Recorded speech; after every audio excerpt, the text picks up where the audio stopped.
Hello, and welcome to SoberCast, where we provide AA speaker meetings and workshops in podcast format. We're an ad-free podcast, and if you enjoy listening, please help us be self-supporting by visiting Sobercast.com, look for the donate link, and drop $1 or $2 into our virtual basket. We hope you enjoy the podcast. Have a great day. This is a speaker meeting. Duncan will speak for 10 minutes and then turn the meeting over to our main speaker, Sarah, who will share her experience, strength, and hope. Now I'd like to turn the meeting over to our Duncan. Let's see if I can get this thing to work.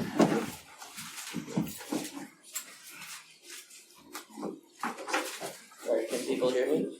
Yep. Okay. Excellent. All right, hello, I'm Duncan. I'm an alcoholic. Duncan! And my sobriety date is July 17th, 2010. And it's an honor and a privilege to speak at this meeting tonight. And hopefully I'll get this on eventually. So, let's see. So I was talking to my sponsor not too recently, but it just occurred to me. And I mentioned kind of how I drank, and he said, "Oh, you would have been one of those guys that we would have kicked out, right away, because I was one of those buzzkill drunks, the guy that got kind of blacked out drunk and picked fights with people and sucker punched his friends in the face with point blank range, and and so I was this Jekyll and Hyde drunk, right? It was like night and day, and when I drink, and I just had this completely different personality, and it wasn't long after I started drinking. I mean, obviously I didn't drink for, decades, but, as soon as I started drinking, within months, I already had my trifecta of, King Cobra, Four Loko, and E&J Brandy, and down to a science. And what I do is I'd leave school, which kind of became a venue to panhandle. Initially I would study and kind of, and then eventually I just started panhandling on campus, and I make my way across the street, pick up my booze, and get drunk and sucker punch someone in the face. But yeah, I was one of those guys that just, I had a friend, and her mom was kind of the enabling drunk who let people over, minors over, and get shit-faced and do what, I don't know if I can cuss, but get really... Yeah, you can. Okay.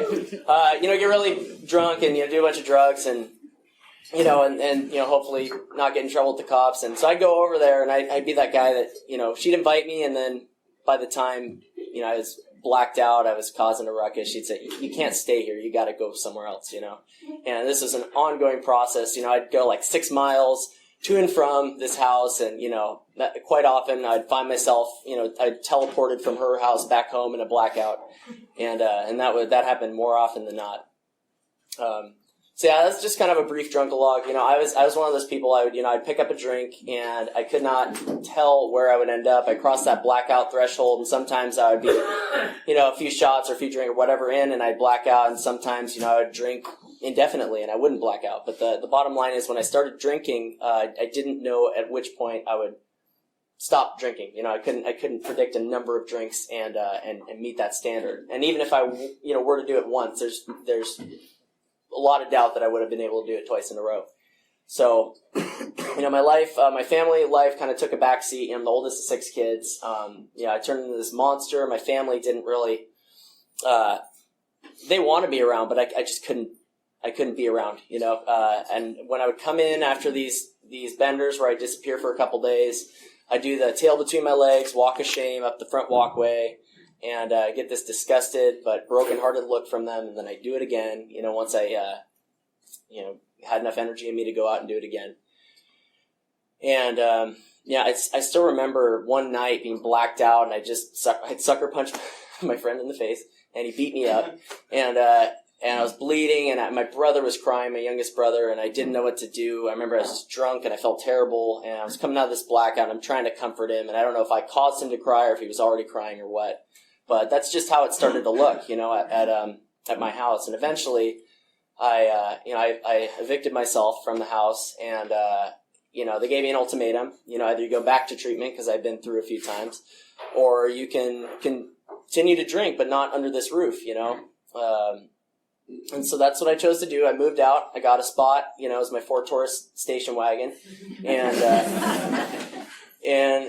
and that lasted about a month before I crashed my car into another car in a blackout. And so I was one of those people that, I would give you my keys.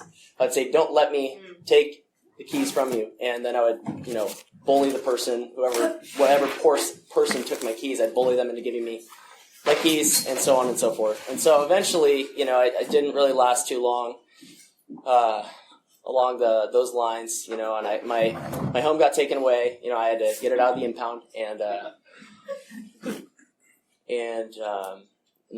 was all my money there. And so long story short, I came back. I'd been exposed to AA before, and I came back once again, tail between my legs. I remember it was a hot summer day on July 17th, 2010.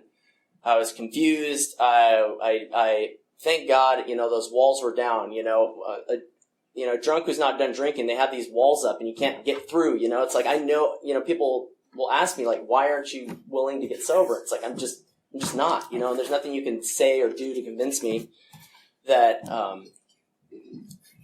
that I can change. There's no way that someone could say something to change my mind, right? And so finally, my walls were down just enough to remember that AA was there, right? And when I was like 16 years old, I would come around meetings. I didn't really take anything seriously. We were at this church. Me and my friends would throw lemons and pine cones at each other outside, smoke cigarettes, and talk smack to each other. But I, in the back of my mind, I knew that AA was there, and even though I was acting like a jackass while I was there, I knew, people didn't, kick me out, tell me I wasn't welcome, and so that seed was planted. And so when the time came where I was ready to come back, I came back to the rooms, and a friend of mine called me, and she said, "I have someone to sponsor you. You should give this guy a call." I gave him a call. I started taking steps with this guy, and I was really gung-ho about it, and I was, desperate to stay sober. But certainly I got to my 4th step, and I was one of those people that my sponsor didn't threaten to dump me if I didn't finish it in 2 weeks. And so I was, caught in 4th step limbo, which I would not recommend to anybody, but I was there for, solid 8 months. And, what would happen is I get miserable, and then I do a bunch of work, and I get miserable, and then I do a bunch of work.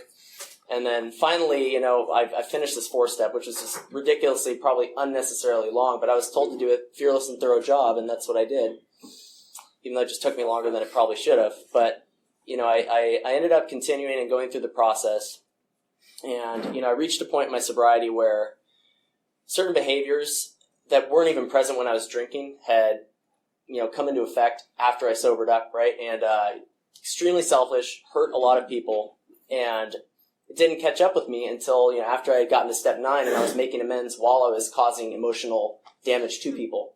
And, I used to say, and this used to be true for me, that, the beautiful thing about AA is you can screw up as many times as you want, and you can, at least you have a program that you can, get yourself out of the hole with, so to speak. But that's not the case for me. The road's narrowing, and, I can't get away with being selfish anymore, especially for an extended period of time. The longer I stay around here, I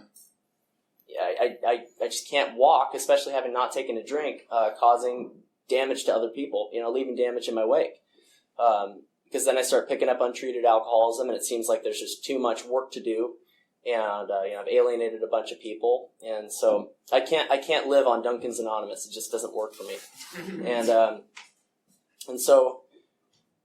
Anyway, there have been some ups and downs in my recovery. There have been some really high points, and there have been some really, really, really low points. And, without going too far into that, it brings me up to the way things are now. And, steps 10 and 11 have been the 2 steps that when I was away in San Diego, I really needed to put those into practice because I didn't have the fellowship to kind of lean back on, right? And I had one of those vital spiritual experiences that the book talks about, at 4.5 years clean and sober. And, it was that point that my cornerstone was fixed in place, and I did not doubt there was a higher power, From that point on, it's just been an ongoing process of really, building a relationship with this power greater than myself. And, and revising my conception of that power as I come to understand it a little bit more as I kind of stumble along. But yeah, I'm so grateful to be here, and I love the drive up, and just grateful to have friends and a lot of drunks like me in the same room. So that's it. Thank you.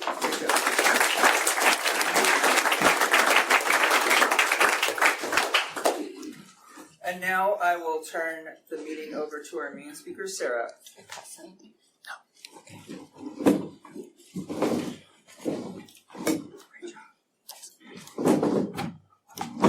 Hi, my name is Sarah, and I'm an alcoholic. Hi, Sarah. I feel so professional with this microphone setup. Okay, yeah. So thank you so much for asking me to speak tonight. I'm really grateful to be here. Although, to be 100% honest, driving up, I was talking to my friends about how I have a lot of anxiety about speaking right now. And I'm not totally in a place in my sobriety where I'm super proud of, and want to share and talk about for 40 minutes in a room of members of Alcoholics Anonymous who know, I hate to use, who know the tools of the program that are available to us, So my sobriety date is January 10th, 2011. I was 19 when I came into these rooms. I've never had a legal drink of alcohol. I hope it stays that way. I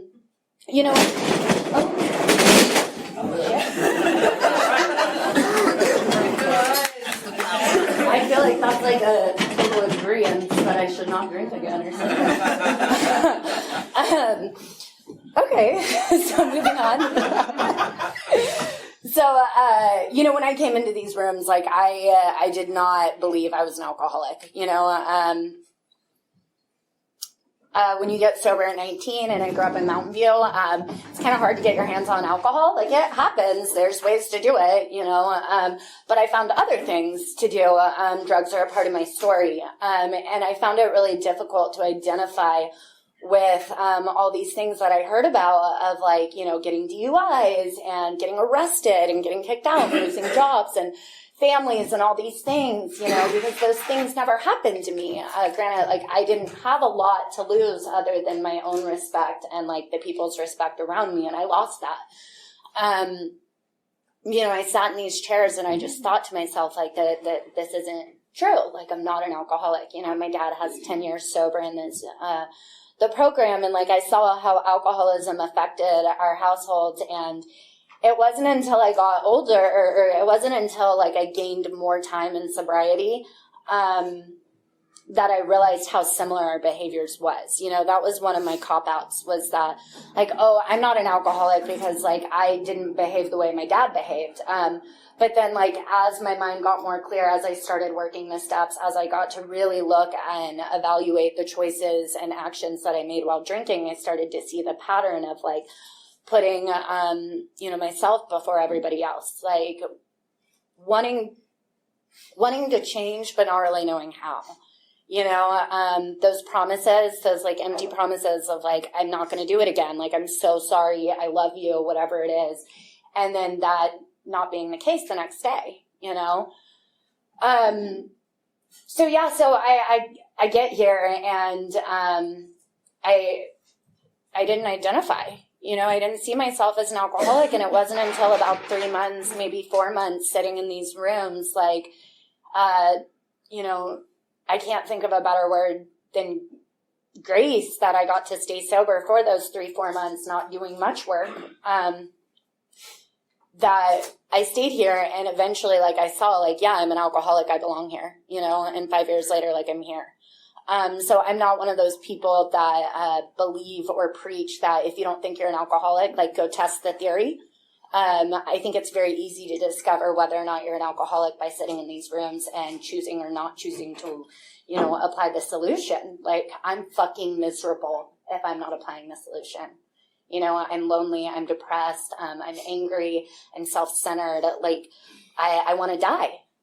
And the other times in my life that I've truly wanted to die was before I found drugs and alcohol, and when drugs and alcohol were taken away from me, So backing up a little bit, I mentioned my dad's in the program. I definitely don't think that growing up in an alcoholic household made me an alcoholic. I think that was a catalyst to me starting to get loaded at 12, 13 years old. I had a great him who was 16, was waking up with the shakes if he wasn't drunk, I don't think that's what made me an alcoholic. I think it was a catalyst in many ways. you know, I am what I am, like, and that's an alcoholic. Like, there's nothing more to it, and it doesn't really matter what made me an alcoholic. It just matters that, like, I can accept that to a certain extent, accept it enough to do the work, right? You know, at the beginning of these 5 years sober, like, I was walking a fine line of, like, going back and forth, like, am I really an alcoholic? And I'm not going to lie, like, sometimes that thought crosses my mind, but, like, when my sponsor asked me what's different, like, why do you think you're an alcoholic? Why do you not think you're an alcoholic now? And then the next minute you do think you are, like, what are the things that are different? The answer is, like, when I'm not in the middle of the herd, when I'm not a part of service, and when I'm not working my steps, you know, when I'm not keeping that conscious contact with God, that's when all of a sudden I become not an alcoholic, you know. And when that was first brought to my attention, like,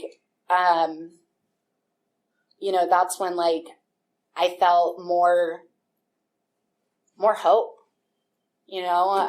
So the first time I got loaded, I'm jumping around a little bit. I apologize. I'm nervous. The first time I got loaded, I was 14 years old. I was a freshman in high school, and I went to a senior party, and I thought it was going to be super awesome and cool. And I specifically remember having one drink. It was vodka and orange juice. And the next morning I woke up in my parents' bed. And I wasn't supposed to stay there that night, you know, like, I had told a friend, my parents, that I was staying at my friend's house, and she was staying at my house, you know, and all these things. But I woke up with that, like, really quiet lack of sound in the house of, like, fuck, what happened last night? You know, why am I here? What went wrong? And I was terrified, you know, and my parents sat me down, and they told me the night before that my eyes had been rolling in the back of my head and that I was foaming at the mouth. And I was completely belligerent, and they were terrified and didn't think I was going to make it through the night. And that they thought I might have an allergy to alcohol.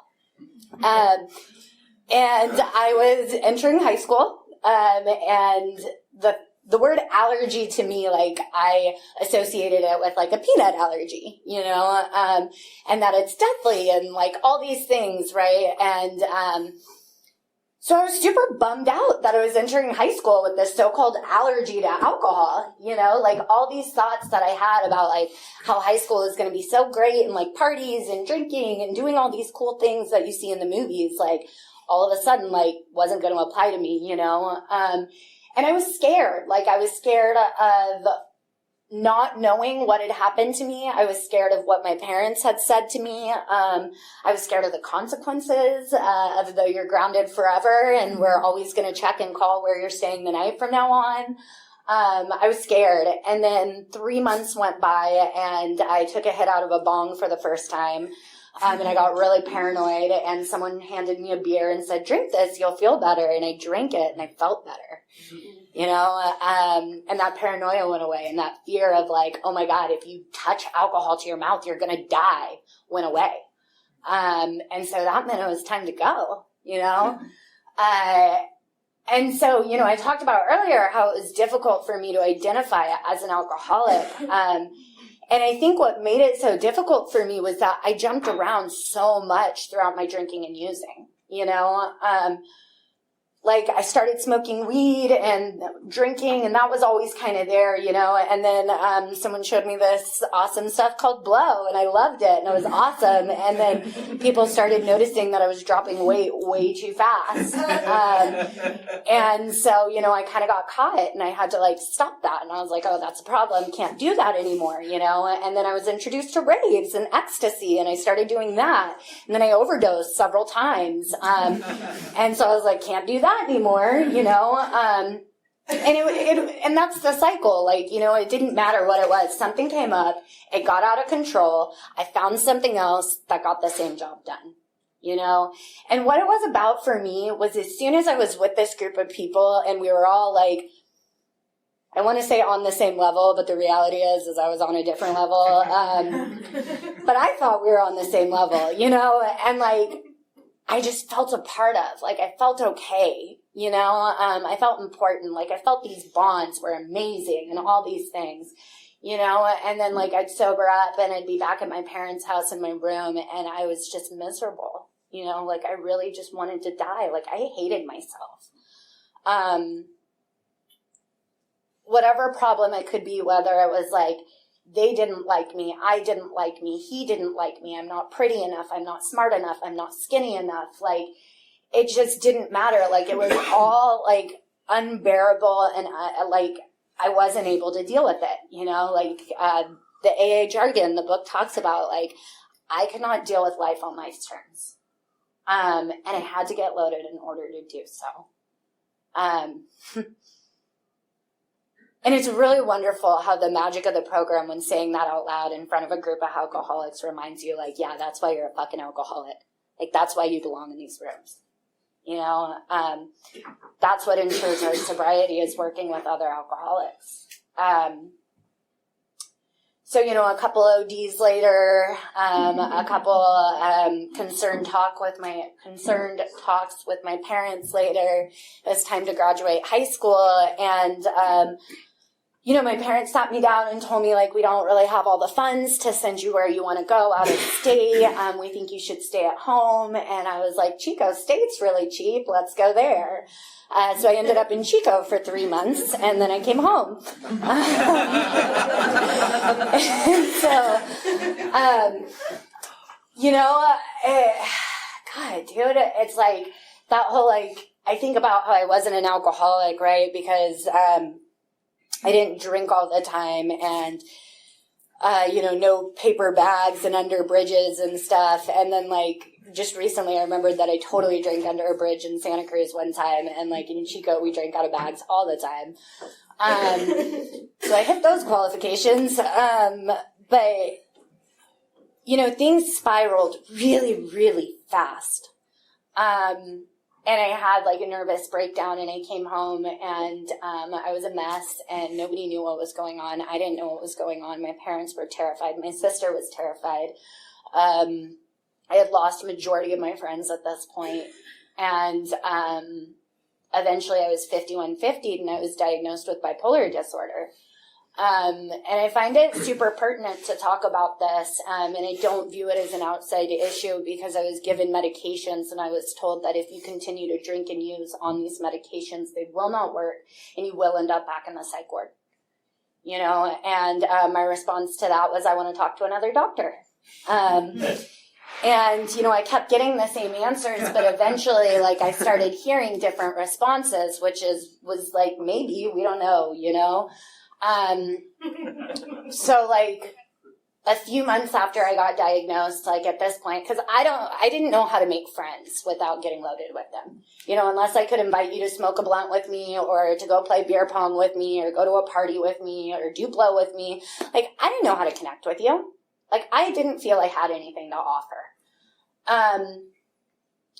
So, you know, a few months into, like, trying not to drink and just being so miserable, back to that place of wanting to die, I threw in the towel, and, like, I met up with my friends, and I started getting loaded, and in less than a year I was back in the psych ward, you know, because that's where I end up. And I 51-50'd myself that time, and I remember coming to in the El Camino hospital psych ward with this, like, gut-wrenching pain, and ran to the toilet and was just, like, vomiting up bile, and I'm sitting down on there, or lying down, like, you know, face on the cold ground, and, like, body on the warm, weird carpet, and, like, just thinking, like, how did I get here? You know, like, how am I back? Why me? You know, if I just weren't bipolar, everything would be okay. That was the problem. So, you know, I get out of there, and my parents tell me, like, if you come home, we're drug testing you, and we're not hanging out. You're not hanging out with your old friends. If they want to come hang out with you, they're going to hang out at our house. And I was like, no, none of my friends want to do that, because we can't get loaded here. So, like, that's not going to work. And I had this, like, social worker lady who told me about this place I could go live in, and there was other women, and she thinks that she could get my parents to agree to let me stay there. And I was like, sweet, sign me up. I don't care. I want to do it. Turned out that place was a sober living environment, and I had no idea. And so the requirements of that place was I was still getting drug tested. My friends couldn't go over there, and I couldn't go over to my friend's house either. And I had to go to 6 meetings a week, and I had to get a sponsor, and I had to start doing my steps and get a job or do community service, like, you know, all these things.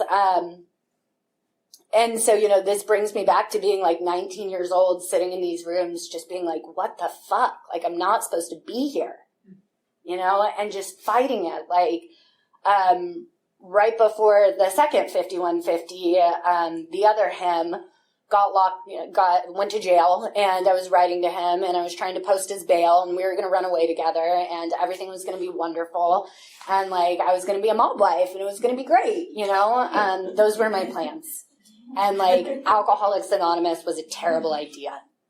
You know, so when it comes down to like what the whole like God's will thing is, or like what's the right will and what's my will, like I just go back to that very moment in time. When my will was to set someone's bail and run away with them.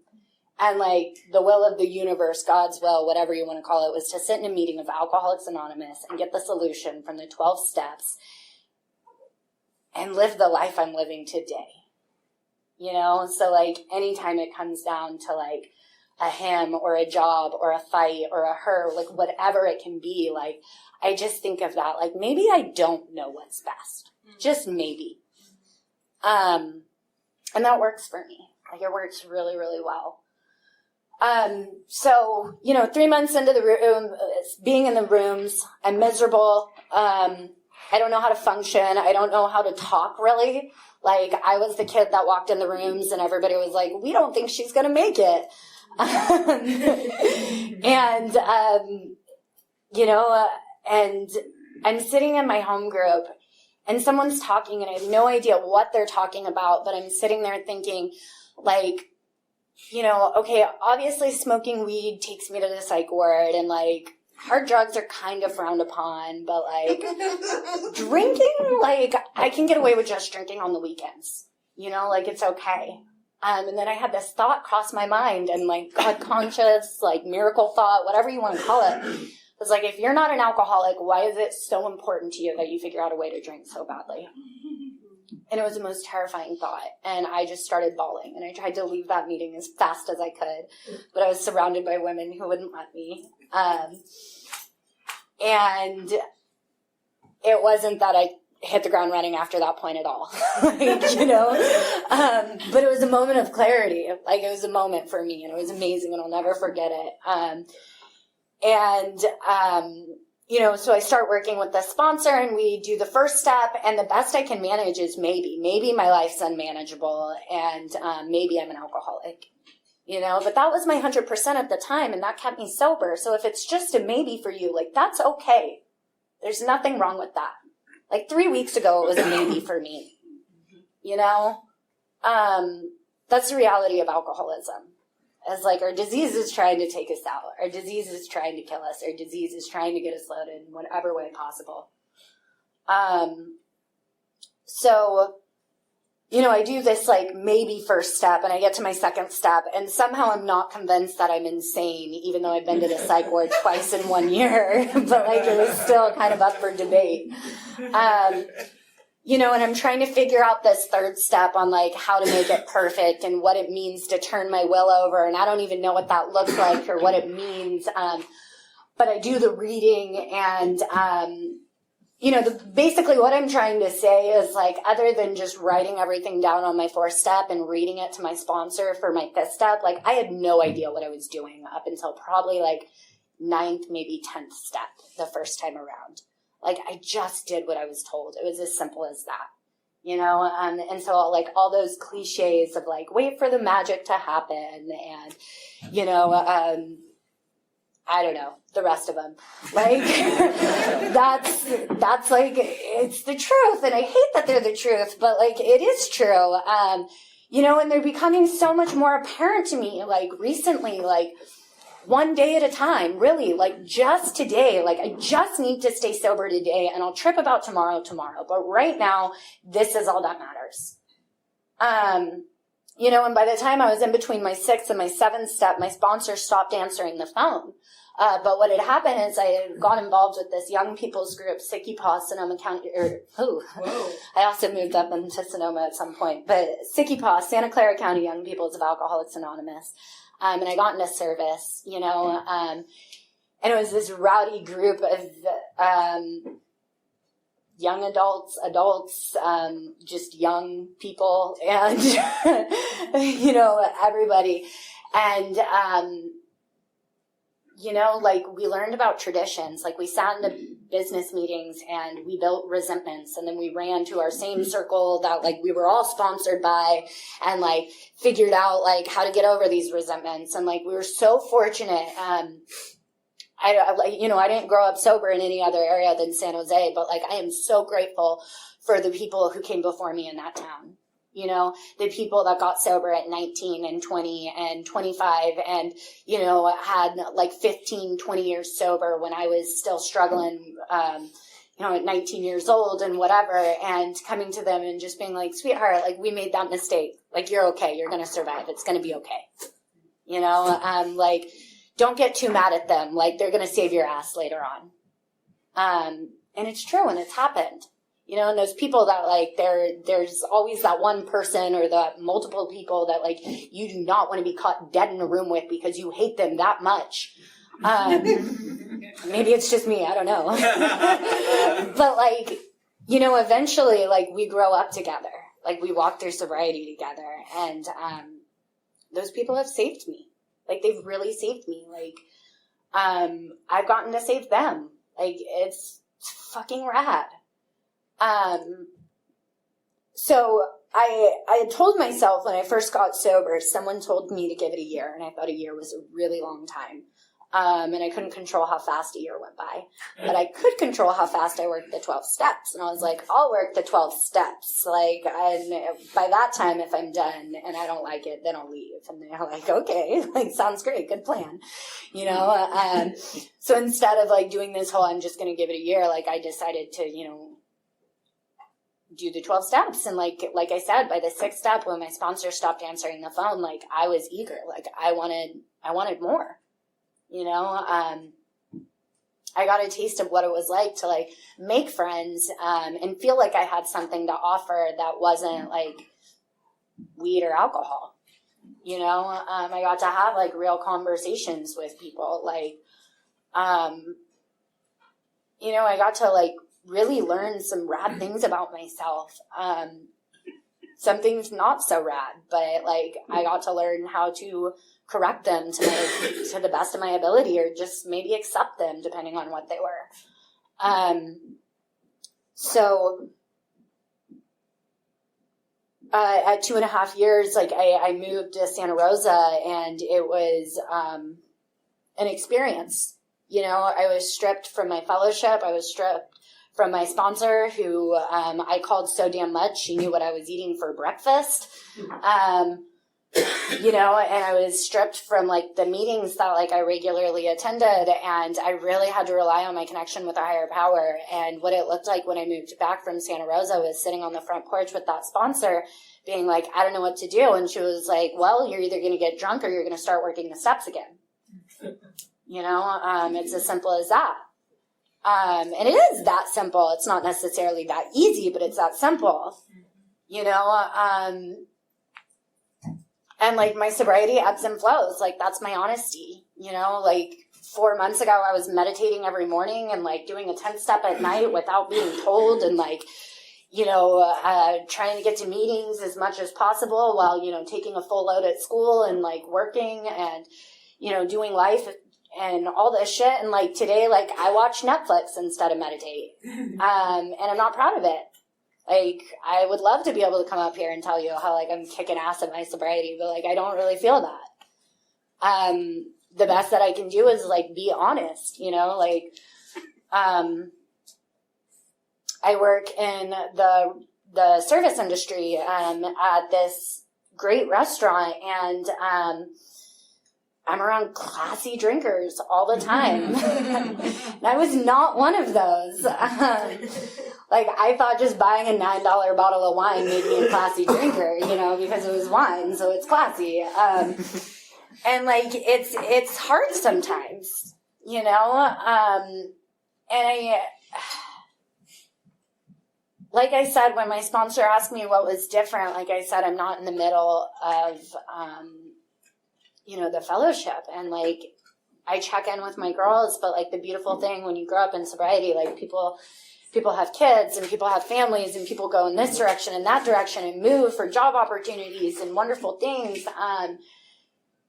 And a friend of mine told me not too long ago, he has like 30 years sober or something, and he always says sobriety equals dreams. And we were talking about how, like, the longer you stay sober, like, the path gets more and more narrow. You know, the possibilities are endless, but the path is narrow. And that really, like, registers for me, you know, because it's for, like, 5 years since my last drink is a while. You know, it's easy for me to be like, oh, it wasn't that bad. Like, it's easy for me to take credit for the wonderful things in my life today. And I don't want to be that one that slips away. You know, I've watched it happen.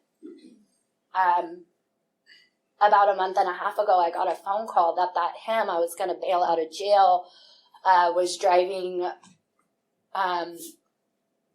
the car with his girlfriend at the time, and she was in the rooms with us for a while, you know, and they crashed and she died. And he's doing time. And, like, that's where my life would have taken me. On the drive up here, like, my friend and I were talking about, you know, if that one person doesn't, you know, change, like, they're not going to make it. They're going to die. And, like, that's the reality of it. You know, like, this disease takes people out. Like, it kills us. And it sucks. Like, it'd be super rad if I could drink normally and not have to worry about a disease that's trying to fucking kill me. But I have this. You know, I have the 12 steps that Alcoholics Anonymous offers me. I have the fellowship that Alcoholics Anonymous offers me. I have the connection with myself, with something greater than myself that Alcoholics Anonymous offers me, and I'm really grateful for that. Like, yeah, that's a sufficient substitute for me. And sometimes I get so stuck in my own head and my own ways that, like, I don't see it that way, and I just look at what other people are doing with impunity, as the book says, you know, and I want to be like them, but I'm not. You know, sobriety's not always easy. Like, it's not. But neither is life, really. Like, so, I don't know, like, it's just one of those things, like, I just stay sober for today, you know, and, like, that's really all that I can do, like, and the different things that keep me sober at sometimes, like, sometimes it's just ego and pride, like, that's it. Like, sometimes it's because, like, I want to be that person with 20 years in the meeting, you know? And, like, sometimes it's pure logic, right? Like, the risk of sitting in the rooms of Alcoholics Anonymous being, like, on the fence of whether or not I'm an alcoholic is a hell of a lot safer than being out there testing the theory. You know, trying to sit down to my parents and explain to them why I don't identify as an alcoholic anymore and why they shouldn't worry that, you know, I'm drinking now after all the, you know, like the day that my mom told me, and it was one of those conversations where she was looking at me but looking past me because she was just so lost in memory of, like, how grateful she was that she didn't jump every time she heard a creak in the house, terrified that the phone was going to be ringing, telling her that something was wrong with me. You know,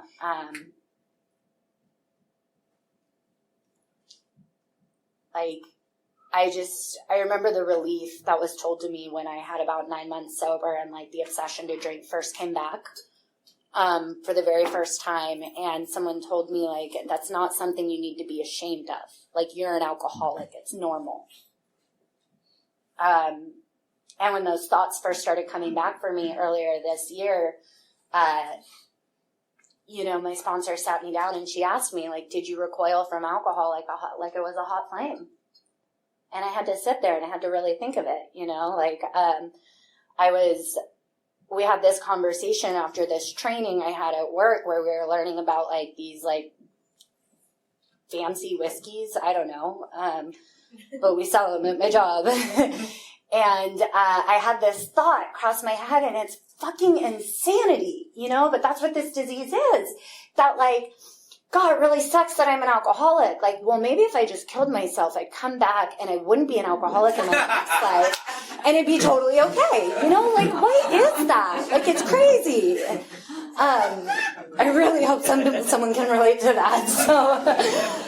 So I'm sitting there and I'm talking to her and I'm telling her about this, and she asked me, like, did you recoil like it was a hot flame? And like, I had to think about it, but the reality was yes. Yes, I did. Like, the thought of getting loaded does terrify me. And then the next question was, did you immediately turn your attention to helping someone else? And the answer was no. For the last week, these thoughts have been coming up, and I've been calling people and crying and being like, what do I do? And listening to them say, just, keep going, don't drink. And it had to be brought to my attention that, like, I need to turn my attention to the next suffering alcoholic. And, like, maybe just the next suffering individual. Like, I just need to get out of myself.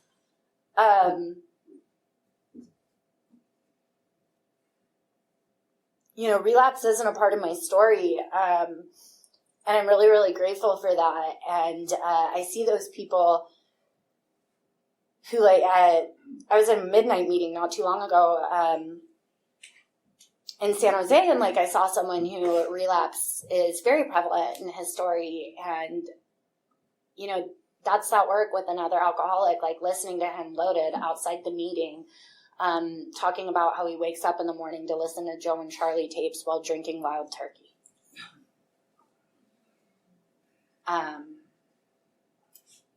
And that he doesn't know if he can go home without killing himself. Like, the room gets silent because we know how true that voice, that thing that says that, is inside all of us as alcoholics. I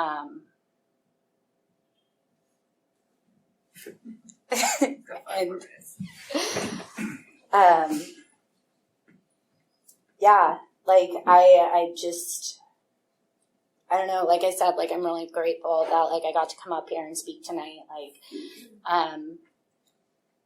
driving up, my friend and I were talking about, like, where do you find the motivation? Where do you find the motivation when, like, Netflix becomes more of a priority than your step work, than your spiritual maintenance?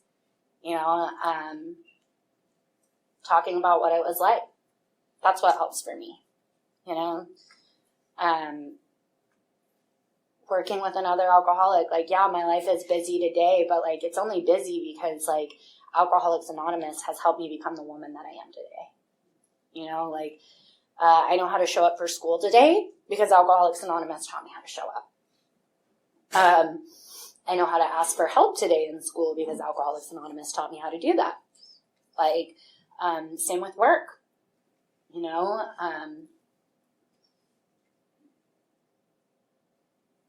like, yeah, there's times I resent the hell out of this program and this disease, but, like, the bottom line is, like, I really am grateful that I'm here.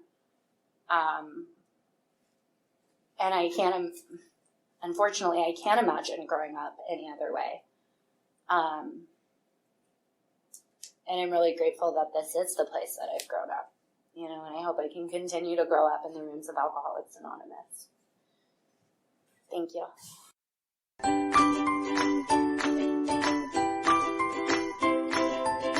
Thanks for listening. I hope you enjoyed the podcast. Sobercast is ad-free, and we'd like your help in order to keep it that way. So if you'd like to help us be self-supporting by pledging $1 or $2 a month, visit Sobercast.com and look for the donate links. Thank you very much.